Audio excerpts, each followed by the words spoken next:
Good morning. Good morning.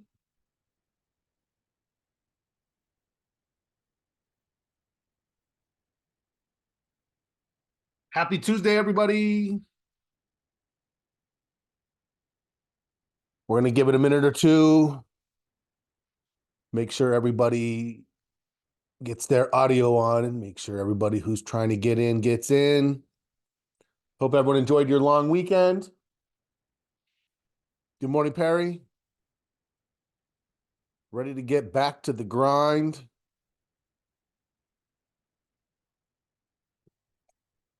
One inch of snow, 29 degrees.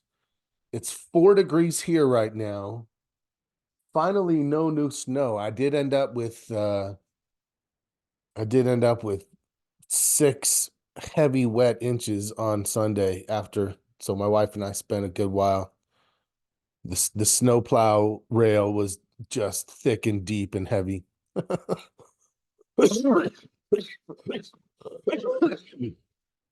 I still got a bit of a cough from whatever it is I've been fighting.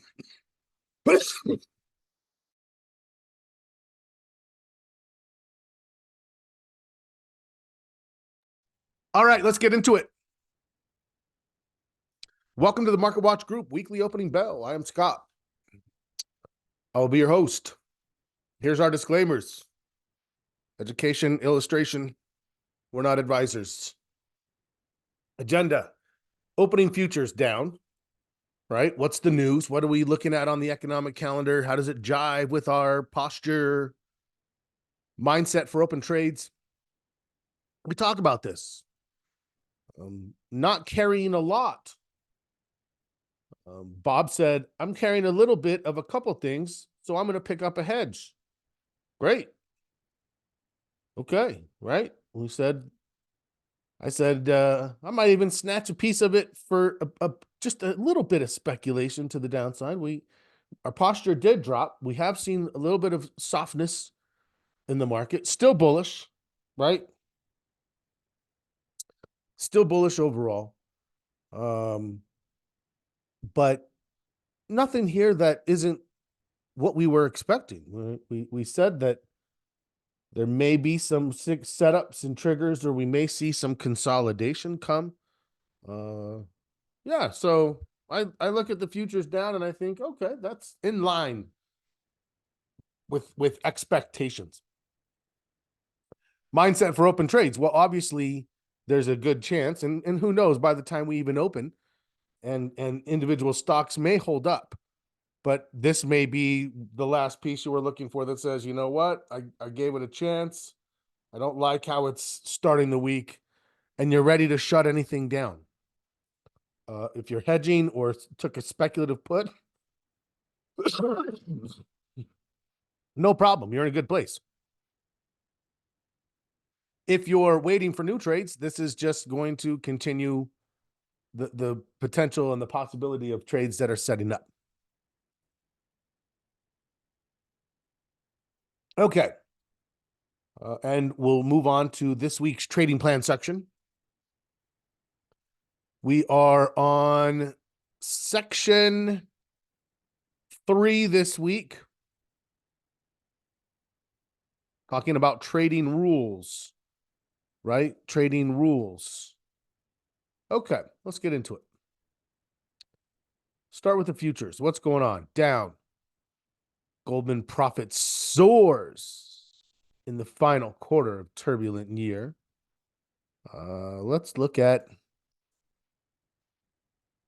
Goldman's opening price maybe. GS. Interestingly, they're set to open basically at or slightly below where they closed. And you can see where they closed was below where they opened on Friday. They opened up, most likely based on other financial news. It opened higher, it moved a little bit, and then everyone's like, wait, we actually don't like it that much. And then it fell back down. We saw that with JP Morgan. We saw that with some other things. This caught a piece of it. It had good earnings. Expecting 346, reported 539 or 548. So $2 more than expectations. And what's going to happen? It's going to open right here where it, in the range of where it closed.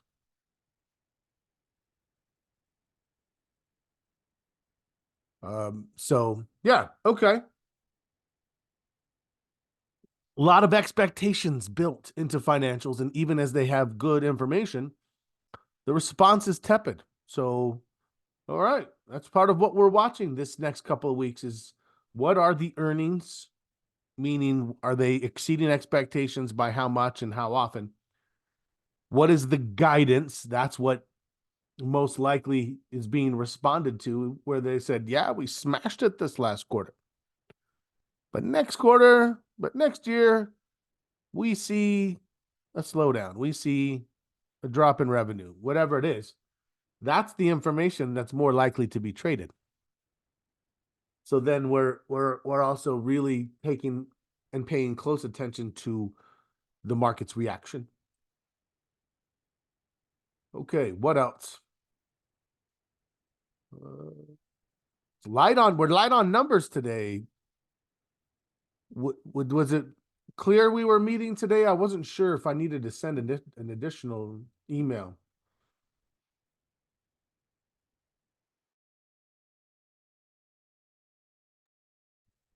Okay. What else is happening? Boeing extends fall as MAX 9 grounding continues. Yep, we already knew about that.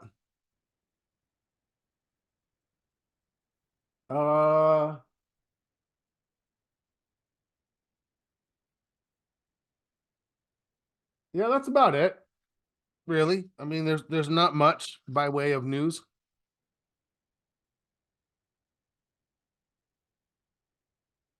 Okay. On the calendar, Empire State Manufacturing, not much that we really look at there. Tomorrow, we have some good information coming up. We have sales. We have a couple of Fed speaks. We have production and utilization. We have beige book. So, yeah, there's a good amount coming out. Thursday, typical jobless claims. Friday, really nothing there. A little bit of Fed speak, but not much. So, yeah, we'll see if the market, the beige book is just Fed information, where it details similar to the notes.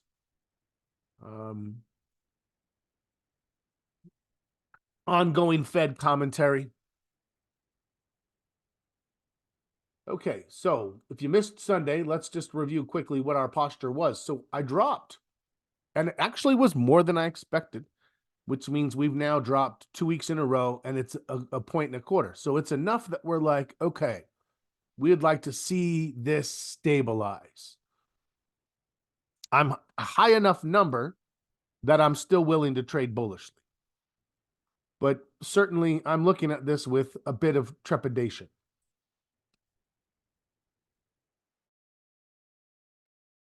We know that the cyclical period of time in January tends to be somewhat consolidative, sideways to even slightly down. So there are definitely headwinds that we're looking at right now. The question is it just a bit of a buyer pause? They were tired. It was a lot. They did a lot. They worked hard in November and December. and now possibly just need a little bit of a break. We'll see what the seller's response is. That's good information for us. So I think that, you know, hopefully you have a sense of what this decline yet still positive score means for you. What are you going to do for your number of trades, your risk, your management? What changes do you make overall? Questions, concerns, let me know. Do you see it differently? Let me know. All right. The closing several, yeah, right. So we talked about mindset for open trades on Friday and said, you know, if you're carrying anything, it's a couple of things, and it's only a little bit of the position, I would imagine. I ended up not carrying anything at all. No, that's not true. I did carry a couple of things. I'm like, wait, no, I do still have a couple things, but not much, not even enough that I hedged. I thought about a hedge. I thought about a speculative, and I just thought I don't have enough. I'm going to wait and see what happens. Okay. Let's look at,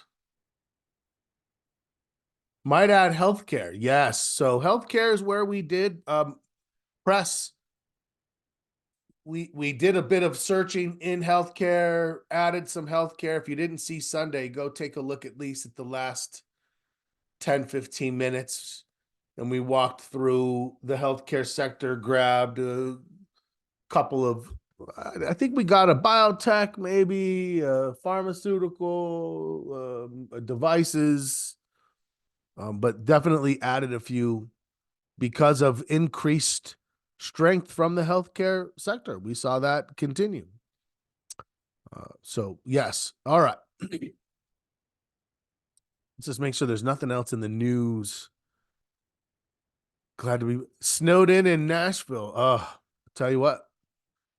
I mean, we're used to it in Utah, but it was nasty. It was, my back is a little achy after my snowblower broke.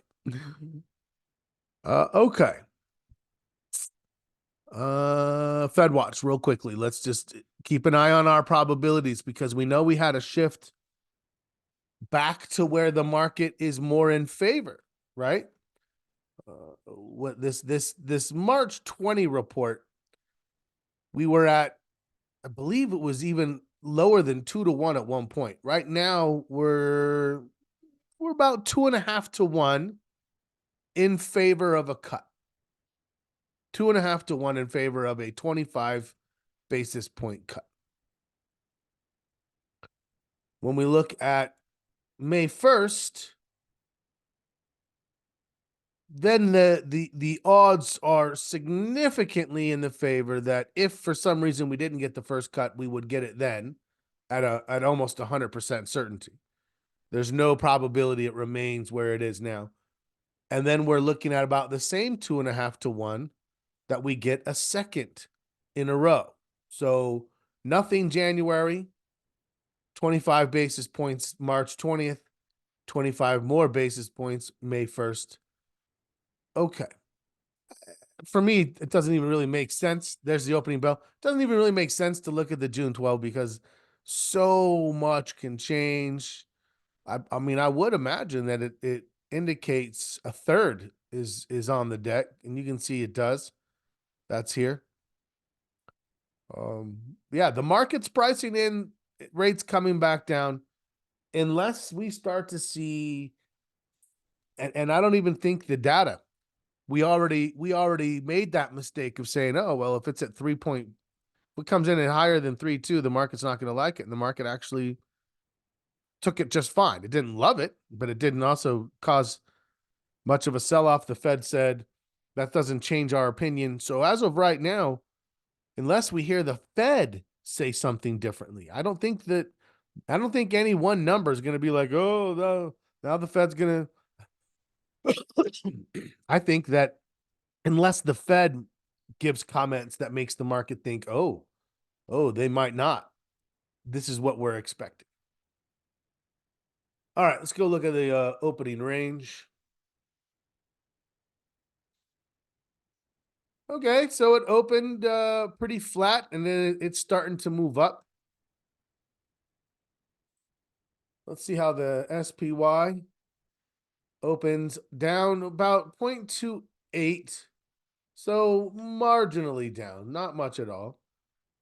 And let's be honest, that's kind of in line with what we've been talking about from a trading posture. This was the day that it held up, and then the next day it still held up. So it was almost like the market was like, we can handle this. But at the same time, we were seeing buyer fatigue. Right?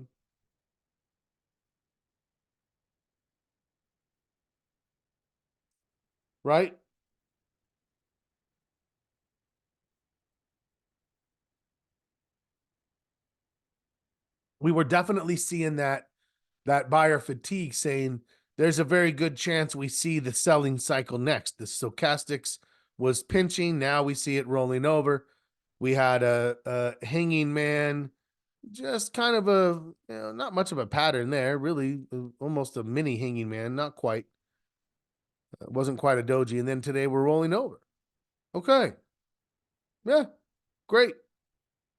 That's what we were expecting. The VIX was able to get to the same low it did prior. Ooh, that's a bit of a spike right there, actually. That's a little bit more fear than I would have expected. That hedge you picked up, Bob, might be I would imagine it's up more than you thought this morning now with that little bit of a pop if you picked that up.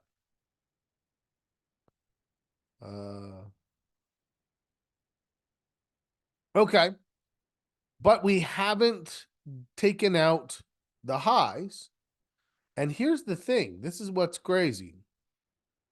Okay. Where's my drawing tools? We opened here and now we're here. So let's say tomorrow it even drops just a little bit more, but just, not much. And then we get this doji like this. And then the next day, it goes up a little bit and this rolls over and comes down like this. Okay. This is our old high, which means that this, upon confirmation, bing, is now a lower high, right? And as much as I hedge higher lows, I definitely look to close any hedge I may have, any bear trades I may have, and use this to confirm putting additional trades on. So if we see this come, if it doesn't spike above the previous line, that would cause me to actually drop my VIX score a little bit. If this pops up here and makes a lower high, that's going to cause me to raise my VIX score back up and help motivate me to put trades on this week. So, yeah, I don't see anything concerning yet. If you're in bullish trades, you're probably winding those down. You knew what you were potentially facing. Now it's time to take action on those and be ready for what comes next. Let's get to the watch list. Let's get to the watch list. Okay.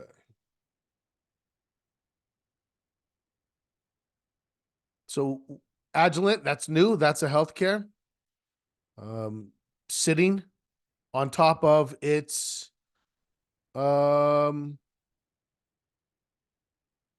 more trades from the VIX being up. No. Remember, only if the VIX turns without having pushed to the prior high. That makes it a lower high.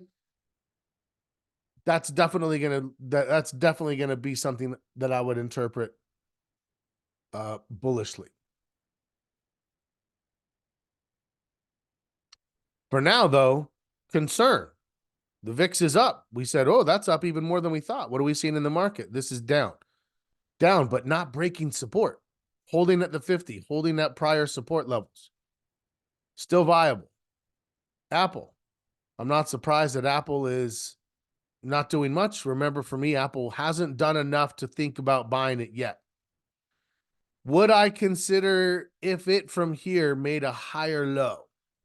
Meaning this is my prior low. If this pulled back and then paused here and then turned, would I consider getting in prior to this earnings? I would say, yeah, I'd think about that. I would definitely think about that. You can see something kind of similar over here. I actually would have considered that a break of the consolidation, then right? But that's the thought process. So we'll see. You can see where it is now in this area. So if it just sort of stays here, bing, bing, and then starts to turn, possibly. I don't know. Probably not. Probably not. I'd rather see it break this consolidation first and then trade out of that next. AIG still viable. Yeah, still viable. It's still at this same support. It's still well above its 50-day. This is pinching down here. This is one positive day away from a trade and turning that up. That is definitely still on my list. AMD. Oh. So, AMD is not, unfortunately, one. I closed it. I know some people were in NVIDIA, and I said, oh, I would maybe think about holding on to NVIDIA. Did anyone? NVIDIA was on the list of those that you could make a pretty good argument for holding. So let me know if you did. Yeah, I mean, look, there wasn't a real good signal here that said hold for that. Okay, no big deal. Amgen, possibly setting up for a trade. Amazon, that's another one that was in and now fully out. That's up for the day from its open, but down overall. Still definitely looks like it's moving into a consolidation.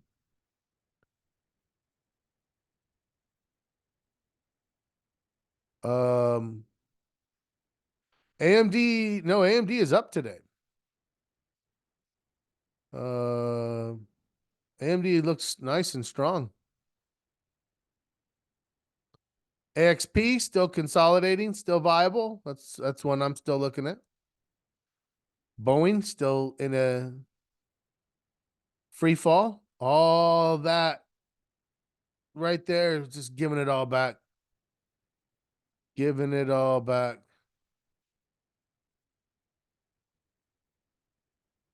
BK. Overbought, nothing we can do with that. BLDR, that's another one that I was completely out of. There wasn't anything there to hold on to. You're looking at a hanging man candle. So, and remember that I was a little concerned that a lot of these industrials are hitting lower highs. So that's a bit concerning for me. BLK earnings, just kind of watching to see what's next. BX. So BX was one that I was like, maybe at this point, it's all the way back to its 50. It's really struggling. I'm going to say no on this. Yeah, I don't, AXP still looks okay, but this one looks less like a consolidation and more like a sell-off. It consolidated and then it's like maybe, and then it's like, I don't know. And now it's all the way back here. It's down more than 10%. At this point, I feel like I'd want to see something like that. I feel like you can see, even if it was over here like this, and then it popped up and then it dropped further, then finally over here, that's when you got what you wanted. I can wait, right? I'm fine, because after you got that, what happened? Then it went up. So once you're thinking it's in a consolidation, this is true for anything that you're looking at. It's worth it to be patient and watch that reversal pattern develop then it really opens things up. City, I would still say viable. I wouldn't want it to come much further. I'd say like above 50. This is going to keep on coming up, and if they intersect somewhere in here, there's a viable opportunity. Otherwise, I'll probably be less inclined. Caterpillar, another one in industrials that did make a move. You could have made some money on it, not a lot, but it was profitable. And now it's rolling over. It did hit a lower high. That's another one that has some weakness that says maybe this is a little overblown. Maybe not. We'll see what happens. But certainly that lower high is concerning. If it takes out this low, even more concerning. Now, I think that's a reversal, no, but I do think that means it's likely to consolidate down to the 50 or who knows at that point. So we just want to watch it rather than try to guess at it at that point. COF, I like AXP better, but I do think this still looks bullish. COP, energy, oil, nothing really there. Looked like it might try for a minute and then it just fell apart. Costco, that is one that I said I would hold. It's looks okay. Right? There's really no benefit. You're losing some time by holding 3 days. So at this point, it definitely looks like we tried and now what? Great, time to get out. Anybody still in Costco that was in Costco? Let me know. CrowdStrike, that was one that was done. Engulfing, great move up, no reason. It's trying to keep moving up today, but you can see that we're not interested in that. I'm not interested in that. Let's let it go ahead and consolidate. CSX, that's tough. I feel like this is in a basing pattern now. I really, and if you don't know what I mean with a basing pattern, just kind of in this base for the most part. You get a little bit out here or there, but at this point, it's hard to have an expectation one way or the other until it breaks out of the base. DAL, bad earnings. You can see continuing to have an impact. DHI, in that industrial arena, this did make a higher high. Now it's pulling back. It's got earnings not too long ago down the road. I don't think there's anything that's going to develop there. The Dow today down 0.57. Elan Animal Health. Okay, this looks like it might be pulling back, but great. I think that the trade exists maybe down in this area.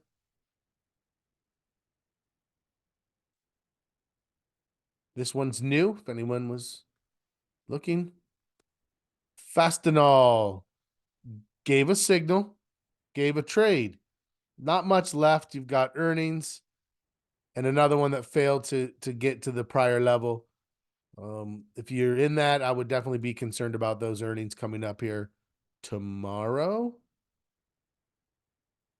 Kind of tomorrow. Tomorrow's your last day. The earnings are Wednesday before market. Another one. Ooh, I don't know. This looks like it failed and now it's coming down. If it can hold up above the 50, I'll give it a maybe. We'll look at it. The initial momentum always is appealing, but then when you look at it more closely, you're like, oh, it failed to hold a signal right here. Not a lot of selling, so I'm okay with it still, but certainly it would need to hold up above the 50.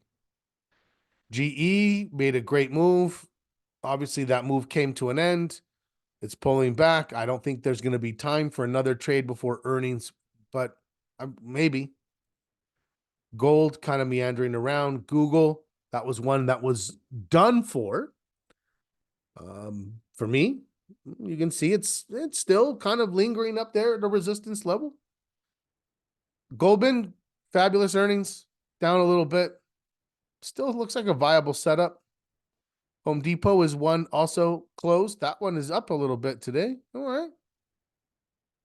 Looks overextended. Looks like we need to be patient and wait for the next opportunity. IBM, that's one that I said, yeah, I think it makes sense to hold, right? To hold. And it tried and it just couldn't this morning. It was up here. It's like, yeah. Now it's back down. And it's like, good to hear. The hedge is working. I know you had a few bullish trades that you're probably making some decisions about.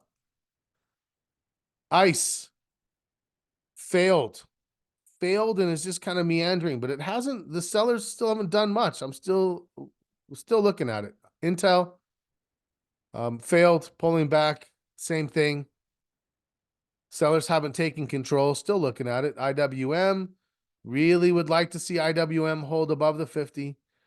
JP Morgan, I'll tell you what, it looked like they were going to go to the moon just for a few minutes after their earnings, and then they gave it all back, and now it's really giving back. So that's interesting to watch. This is one that I held and now have and finishing, right? I held it. I'm looking to see if it's going to keep going. It's not. Great. Close it down. Give a little back. There wasn't much left. I'd already taken most of the profits.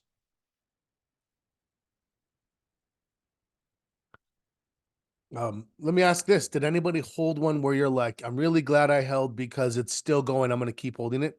Or are you shutting down anything that you just gave a little bit longer? Curious to see what people are doing there. I'm mostly shut down at this point, or will be. Microsoft, same kind of a thing. Opened higher, it's giving it back. If you were in it, we need to be realistic about when things come to an end. Netflix, rolling over, starting to come back down. Nvidia still going. It's a little higher. I think it's running out of steam. Even this one probably is only barely ahead of the time decay that it would have lost. Car was one that I was looking at here. Failed, still hasn't broken yet. Earnings are coming up. So there's a lot of this going on. There's a lot of this that it's part of what's causing our score to have dropped a little bit. PNC is down. A lot of that going on in the financials. The financials got a little overheated. So we're going to be very mindful of sector money flow. And is it just a pause and a little bit of a pullback, some profit taking, or is money actually shifting? If it's just a pause, we can live with that. If we think money's shifting, that's going to change our perspective. QQQ, a little bit overbought. Looks like it's rolling over. Nothing unexpected there. So let me ask you this, because you can see we've had an interesting January. Do you feel better prepared for what you're seeing and what you're doing based on a formal market posture process? Do you feel like your process helped you to see it, to navigate it? We know it's not a crystal ball, obviously, right? There's no such thing as a crystal ball. Do you feel like the methodology in place has you feeling more in control, saying, hey, you know what? I kind of sensed something was coming, right? Not because my trick knee, but because my scoring process gave indications. I'm curious if that's something that you find helpful. RX, it's down, but I still look at this like, yeah, this could have one more big run in it. If it stabilizes above 9.5, something there. SMCI, another one that hit resistance. It pinched, it crossed, it's already turned, it's heading back down. The next trade you should be thinking about the next trade. Same thing here. Is there going to be a next trade? Well, we'll see. This was the same high, and now we're very close to a same low. So this all of a sudden may stop looking like a strong trend and may start looking like a sideways stop. You may be less inclined to trade if you think it's more sideways. You might give it one more try.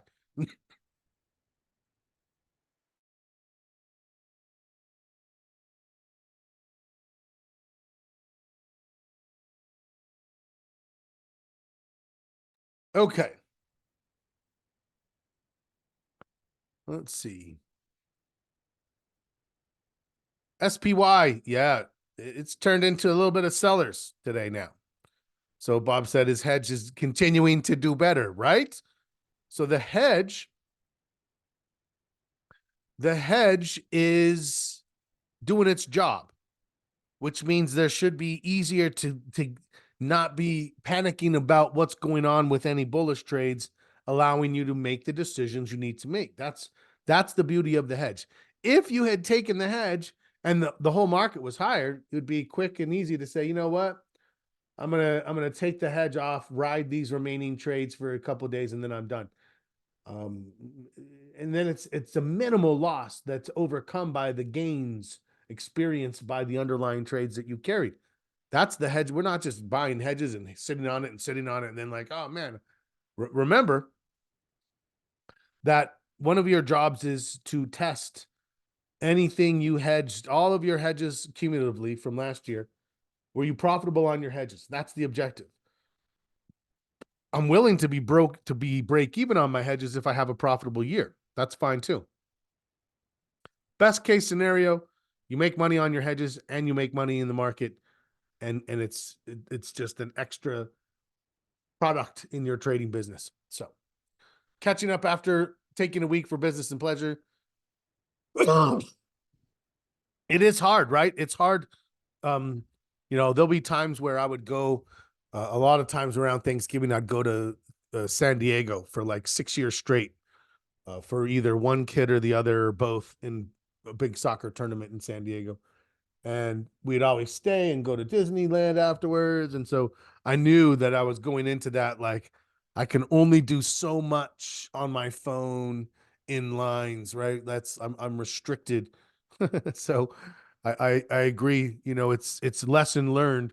Same thing for me, where there was a few times where trades went awry and I couldn't get to them. And then I'm like a little bit not happy vacation, Scott. And then I get in some trouble, and you get it, right? You get it. Newport. That'd be amazing. Absolutely. Okay, let's keep going. Let's finish this. Get ready for. So, what are we thinking? Patience. That's what we're thinking. Clean it up. Whatever's out there, clean it up. Make sure you're happy with what you're carrying. And patience as you wait for the next round of trades to develop. There's plenty of things. I still think the UNP is viable. Still time before earnings. We are getting closer to earnings season. The VIX. Here's the VIX. It's not great, but it's still lower than these highs. So we'll see. It's pushing a little bit. There's still some escalation in the VIX that's concerning. Walmart looks overextended, ready to pull back. So let's look at our sectors real quick. XBI still looks fine. Materials breaking down a little bit more, but we were really never that bullish on materials to begin with. Communication services just made a new high. Trend looks great, rolling over. I look at this and I think, I should be finding some setups. Yeah, I want to trade Google again. I want to trade Meta again. I want to maybe take a stab at Netflix. There's some good stuff in here. Energy, nothing there. It's not inflationary. There's no concerns from oil or energy. Financials. It's lost a little bit of its momentum through here. That just could be it's a little bit overblown. Still above the 50. I'm still okay. We'll see what the sellers do, but okay, right? Industrials. That's a bit concerning for me. Is this lower high? We seem to be losing a little bit of the shine in industrials. If we lose industrials, that'll probably pull our sector rotation scoring back by a quarter of a point. Just something we want to be aware of. Something we want to be aware of as we consider taking new industrials trades, where we say, I might not take those right now. Technology, real nice work. Didn't get to the same high, but it got close. And I would still say, as long as I see a higher low, I'm still bullish on technology. I think it looks fine. I don't see a defensive surge in staples. I don't see a defensive surge in utilities. So overall, from sectors, it looks like it's possibly just a little bit of a money slowdown, but not a money shift. We can live with a money slowdown. That's fine. That's just a little bit of a consolidation, not even a correction. So I can definitely live with that. If we start to see what we think are defensive spikes in staples or utilities, if we continue to see a spike in the VIX, then if we start to see money flowing out of the Russell, if we see money flowing out of let's say financials and then maybe industrial, or excuse me, industrials and maybe financials, and that's where the money that's going into our defensive sectors is coming from, that's going to cause us to think a whole different way. We haven't seen that yet. We're open to it. We're certainly mindful of it. But as of right now, what do I have? I still have a broad-based market. I'm still bullish overall. I have a little bit of concern that's come in. I'd really like to see this VIX settle back down, but I am still willing to take bullish trades, and bullish trades are what I see setting up. So that's what I'm thinking. Give me your thoughts. The rest of this week's schedule back to normal. So this afternoon, or excuse me, this evening we will have Trading Foundations, 8:30 p.m. I'm not even 100% sure what the topic is, but it'll be great, and you'll want to come and check it out. Then we'll have our midweek check-in tomorrow in the morning. So we're meeting again tomorrow morning. Foundations Thursday, regular schedules for the rest of the week. Trading plan. We're working on trading systems, which means your rules. System name. What are we talking about there? Is it a bounce system? Is it a breakout system? Is it a moving average crossover system? Is it a Keltner channel? Like what's the system? What's happening there? Then you have all of the definitions and rules for that system. How do you find the stocks? What markets or stocks are you going to be watching and trading on? Is this day trading system? Is this a swing trading system? Is this a position system? That's going to help you determine what time frames do you use in your charts to make decisions. And that's entries, initial stop, target, management. And you might have different charts. Just make sure that whatever chart time frame you're using is explicitly defined. If you can't explicitly say this is what that chart does, is it to give a signal? Is it to provide perspective? Then be careful. Same with indicators. How much are you going to, what's your position sizing? Meaning what kind of risk are you going to take with this system? Not all systems, it's not just 2% across the board, right? You might say, hey, when I'm doing my swing trades, it's 2%. If I do day trading, it's 0.5%, because I might do 15 day trades if I'm doing that. I don't want to take 2% per, 0.5%. It's fine. It's okay if different systems have risk. It's each system's risk should be consistent, but you might have different levels of risk on a system by system basis. You need exact entries. You need exact stops. You need exact exits. And what are the multiple exits? You need to have a sense of how you're going to manage that trade and what tactics you're going to implement for scaling strategies. That's the bare minimum you need for rules for a system. So if you have a newsletter who's giving you trades, well, that's the markets. Hopefully they've given you what you need for charts. You're probably on your own for determining risk for that. They're not going to tell you that. Hopefully they give you at least entry, stops, and one target, but you might have to be responsible for more.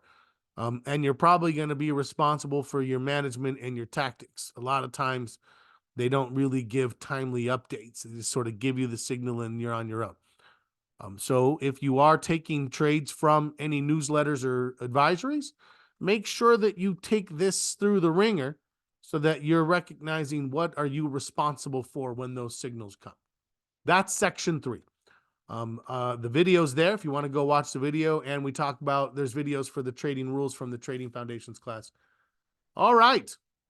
Look at that. We're ending on time. It's good to see everybody. Be safe if you're where the weather is nasty. Have a great rest of your day. See you tonight. And as always, happy trading.